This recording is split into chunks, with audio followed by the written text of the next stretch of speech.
Greetings, Mr. Oaks here with yet another video. This time I'm gonna read another article. Wow, truly the lazy man's content. This time it's an article about the 60s Batman TV show, the villains specifically, of course. The title, Batman, 5 villains the 1960s show got right and 5 it got wrong. I'm assuming they only mean characters from the comics. Were there even 10 villains from the comics on that show? I can't really name that many. Anyway, introduction here. While it's often remembered for being a bit cheesy, really a bit cheesy, this classic Batman portrayal managed to show off some, but not all, of the villains accurately. It was written by Joseph Heindel and published earlier this year, actually, in May. So it's a new article. Well, here we have more introductions. Maybe we should just skip all of this, cut to the chase. Let's get right to the list, shall we? Number 10, right, the Riddler. Okay, here's one they think was done right. The Riddler. Well, I certainly agree with that.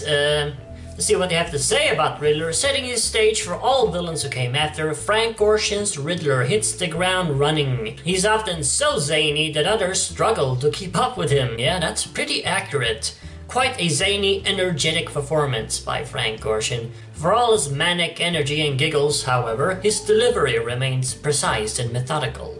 I agree. He clearly views himself as an intellectual, and his bulging eyes and forehead definitely sell the audience on his intense passion for the puzzles he leaves. Yeah, that's true, I agree. That passion informs the Riddler in all of his iterations. The self-professed genius delights in proving his intellectual superiority through his endless riddles and quizzes. Perfect description of the Riddler. Confounding the lowly Neanderthals of Gotham is his calling. It sure is. Heightened though it may be, Gorshin's portrayal is a solution to this comic casting conundrum. Yeah, I agree completely with this entry here for the Riddler. For once. And number 9 is Wrong, the Puzzler, a character they got wrong according to this writer, constantly quoting Shakespeare and leaving a plethora of puzzle balloons for Batman to solve. The puzzler of the show is clearly a stand-in for the Riddler. That is true. Frank Gorshin didn't want to come back, so Maurice Evans performs the admirable yet thankless task of crafting another intellectual villain for Batman. In actuality, the puzzler started as a Superman villain, and he still is. He deviously cheats at various games, tricking and extorting anyone stupid enough to challenge him. The Gambler is a more appropriate name. Yeah, kind of agree there, or the Gamester or something. Ironically, the version from Batman is closer to what one would imagine from a crook called the Puzzler. I mean, yeah, it isn't very accurate to the way the character was in the comics, although the character wasn't really that great in the comics anyway, so who really cares? It is kind of wrong the way the character was adapted here on the show. I mean, it is just a Riddler stand-in. Next is the Joker, number 8, right. Well, it goes without saying that the Joker would have a penchant for pranks. Yep, oftentimes the Clown Prince of Crime spends just as long playing practical jokes as he does committing criminal capers. In that sense, Cesar Romero's take is pitch perfect. Fans can whine about the mustache all they want. Aside from that, his look and attitude are straight out of the comics, and he's got the energy to back it up. I don't really agree there about the look. I mean, well, here his suit looks really purple for some reason. Maybe they changed the colors for this image, I don't know. But in the show I always found the suit look more pink or red, not purple. So I don't really like the way he looks on the show. And here always looked some other color. Here it looks very green, but often on the show it looked either red or brown or yellow or, you know, kind of not green. I don't agree there, he did not look very good in my opinion. It's not just the mustache. The sheer mischievous glee is infectious. He makes himself the center of every scene, going so big with his body movements and high-pitched laughter that it's a wonder how he keeps it up. In short, he's the Joker in all its pride and glory. Well, I don't quite agree there. I don't think this is a perfect take on the Joker. It's an okay take in my opinion. I wouldn't say it belongs on the wrong side though, you know. Next is 7, Wrong, the Mad Hatter. Okay, really? Even by this show's standards, David Wayne is a blast to watch as the Mad Hatter. Really? I kinda disagree there actually. He seemed kinda bored in the role. which isn't a big surprise because he didn't like playing it. His comically thick eyebrows and mustache, exaggerated accent, and shivers of satisfaction are theatrical yet distinctive from the other villains. This makes him uniquely entertaining and a show full of colorful characters. That said, despite having the mind-controlling tech, the baddie's backstory is entirely absent. Well, they always were, for all the villains on the show. Just look at his name. The Mad Hatter is obsessed with Lewis Carroll's work, often kidnapping young women and fashioning them as Alice to fuel his delusion. This never comes up in the show. He just wants to steal hats. A truly sick scheme of a diseased maniac. Are you being sarcastic? Okay, clearly we have, unfortunately, another case of a writer who's not really quite informed. The Hatter you're talking about did not exist at the time. What existed at the time was what we now call the Imposter Hatter, who was indeed obsessed with hats. Not Lewis Carroll or Alice or none of that. Not even the original Hatter, who made one appearance in the 1940s, which we now consider the true Hatter, wasn't really obsessed with Alice in Wonderland either. He had an Alice in Wonderland theme, but there was no obsession or anything going on. So yeah, you pulled a boner, Game Rant. This is on Game Rant, by the way. Next we have number 6, right, False Face. Okay, really? This masked fiend is a master of disguise, seamlessly swapping faces at the drop of a hat. He often impersonates rich folks and makes off with their money. His powers of misdirection have even fooled Batman on occasion. Though his counterfeiting scheme in the show is a slight departure, Falseface is still every bit the man of mystery. The dastardly devil switches between aliases on the fly, infiltrating the police station several times to learn Batman's plan of actions. It's a deadly game of cat and mouse as they try to outwit each other. For the icing on the cake, Malachi Throne isn't even credited by name. The special guest villain spot is taken by a question mark. Now that's maintaining the illusion.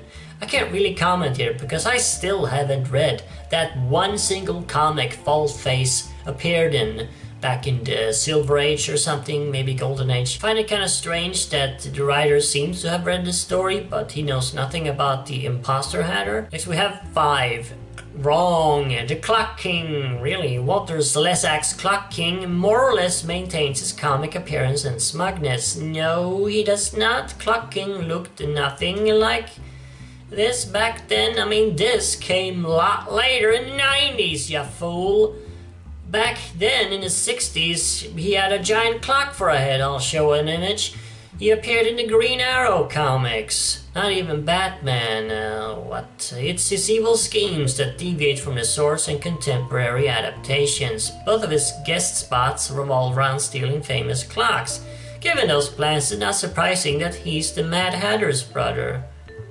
What? He's the Mad Hatter's brother? No, he's not. He's not. Not on the show. I think that's something they made up later in the comics, spin-off comics on the 60s show. Have you even seen the show? They never mention anything about that in the episodes. Suffice it to say, that's not the case in the comics. While his methods usually involve clock-based gadgets, much of his power comes from the deadly precision with which he executes crimes. That's really the animated series you're talking about, which came out decades later. He plans everything to the second. In the animated series, yes, decades later, although many people have taken the clocking mantle, these abilities of anticipation are usually part of the baddie's modus operandi. Not really. I'm so tired of these articles always not really knowing what they're talking about. I think that's why I like doing these videos, because I get to call out these fake fans, really, fake nerds.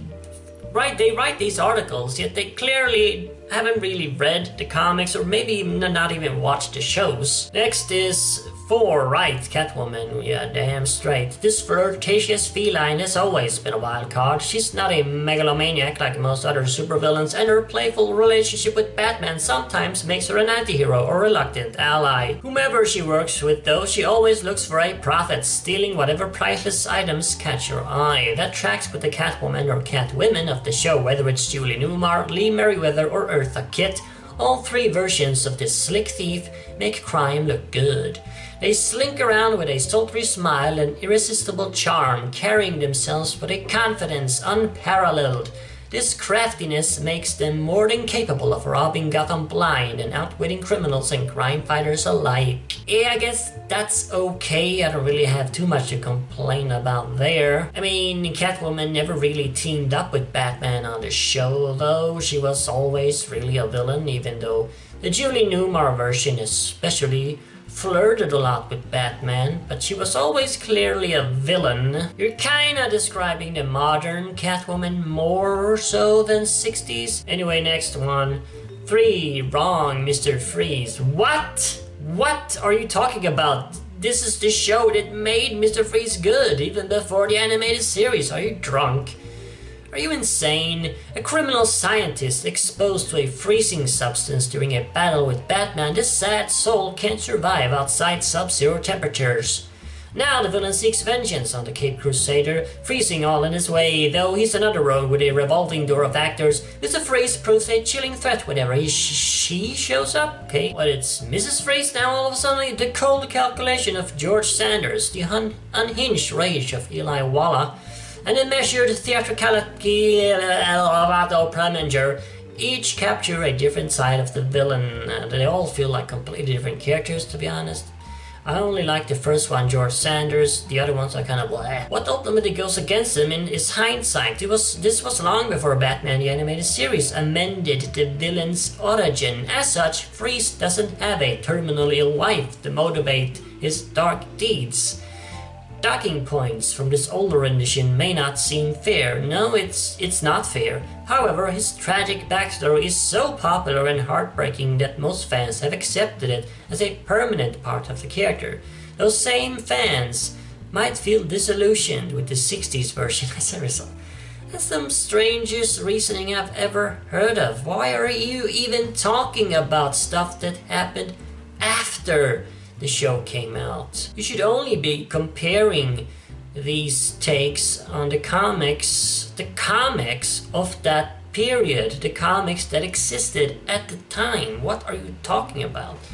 In Freeze, this version, the first one, was a great improvement upon what we had in the comics. He had only appeared in one story, which is a one-shot character called Mr. Zero, and he was pretty terrible actually. The show made him a lot more compelling, and it's one of the few episodes that's kind of tragic and, not so much focused on all the goofy stuff and more of a just compelling story. Yeah, some really strange reasoning here on Mr. Freeze bringing in the animated series version from out of nowhere. That's really not fair and has nothing to do with anything. Next, please, is right. Number 2, the Penguin. Yeah, I don't understand how anyone could possibly complain about the Penguin of this show. The Penguin is one of those characters who's changed several times over the years, ranging from a classy businessman to a grotesque fish-eating birdman. Hello, Danny DeVito. A few things remain constant, though. He always sports fancy clothes, a monocle, a cigarette, an aristocratic attitude, and his collection of trick umbrellas. No, that's not true at all. He rarely used trick umbrellas or wear a monocle nowadays. All of those are present here on top of looking the part. Burgess Meredith effectively embodies the upper-class crook. That's not easy to do with the hunched back and grumbling noises that he makes it seem, but he makes it seem natural. I don't know, he has a hunched back? Okay, I never noticed that. The way he juggles the props and costume, weaving them into his sneering performance, he infuses this aviary antagonist with a crooked classiness that's yet to be matched. Okay, read up here on the Penguin, I guess. Nothing really to complain about on this one. Well, yeah, the final one now, number 1. A wrong, I assume. Wrong, Killer Moth. He didn't even appear on the show. He was in some kind of Batgirl pilot that never aired or something, and yes, he looked like this. I can see why people would find that wrong, and assuming fans can look past his colorful outfit, Killer Moth could make a formidable foe since fashion himself as the antithesis of Batman. Not only does he commit crimes in costume, they all do, but he also regularly rubs shoulders with Gotham's elite. He takes this one step further when represents the supposed downtrodden, acting as a criminal lawyer for what? Have you read anything with Killer Moth? He's not a lawyer. He's the Batman for criminals. He comes in, swoops in, and saves them when cops are on their backs. What are you talking about? Audiences get none of that in the show. He's just a one-off thug meant to introduce Batgirl to the crime-fighting team. Despite this short change, the episode wasn't originally aired. It's hard to discount a portrayal if it wasn't meant to see the light of day, yet you did it anyway and even put him on your number one. Although to be fair, I'm not entirely sure if these are really ranked. They're numbered, but I'm not sure if the numbering really means anything. Yeah, another case of when the writer doesn't seem to really know the source he's talking about. We see so much of this on the internet, I'm getting really sick of it, which is why I like doing these videos, I like calling them out. They need to start doing better, do some research. I mean, why are you making a list about comics anyway if you don't read comics? Just make a list of something you actually like. I don't really get it, I don't really understand it. What qualifies this person to really make this list? I mean, he seems to know some stuff, but then in other departments he seems completely clueless. Anyway, let me know down in the comments what you thought of this article, and do you agree with these points, disagree? Well, I guess that's that, and of course, as always, remember Arkham Asylum awaits you in the next video.